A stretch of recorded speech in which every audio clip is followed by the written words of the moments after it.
We use the term worship very broadly in the church. Generally, we associate worship with music and singing and call anything we do in the church within that context worship. But worship is not just about singing songs, and not all Christian songs are worship. Spending time worshipping God is necessary for us all if we want to develop our relationship with Him. So it is really important to know what worship really is. I think one of my favourite examples of worship in the Bible is in Revelation chapter 4. And there it describes the scene around God's throne of the angels and the 4 living creatures, just all giving glory and honour and thanks to God.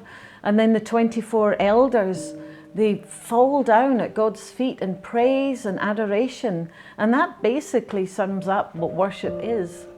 The thing is, worship's all about God and it's not about us. Worship's a time for us to give to God and to bless Him. True worship is laying ourselves down before God and putting all our desires and needs aside to just praise Him and with thanksgiving and glorify and adore Him. So the question is, why do we worship? Well, we worship God because He's worthy. And we worship God simply for who He is and not for what He can do for us. There's a time to seek God with our needs and desires, but there's also a time to just get before God and worship Him.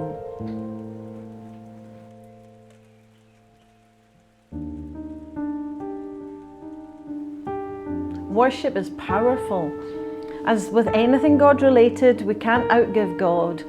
But when we learn to truly deny ourselves and just come to God to worship Him, amazing things can happen and we receive so much more in return. Praise and thanksgiving, we know that they usher in the presence of God. And we also know that God inhabits the praises of His people. So if you're longing for more of God's presence or to see His presence invade the earth, then spend time developing a heart of praise and thanksgiving. And worship is a response to God's revelation. God reveals something of Himself and we respond in worship. And as we worship, God reveals more of Himself and brings us deeper into that revelation. And then we again worship in response to that. And so it goes until the revelation has a transforming effect on us. We're not just touched in worship, but we're actually changed. Worship can also deliver us from the works of the enemy and break the chains of bondage, as seen, for example, in the account of Jehoshaphat, where they march against the invading enemies, and also of Paul and Silas in prison.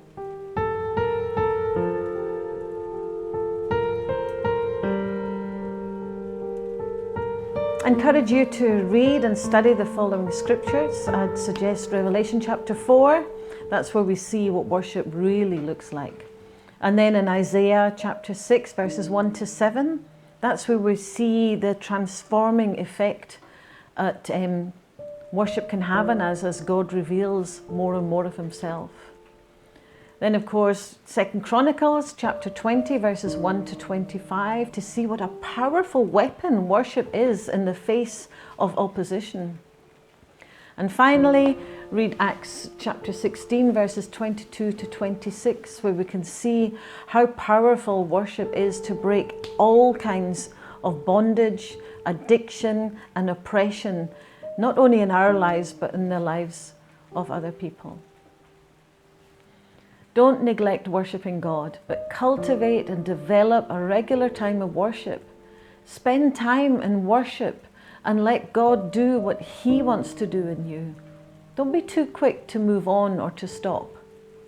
You don't have to sing. You don't have to use many words.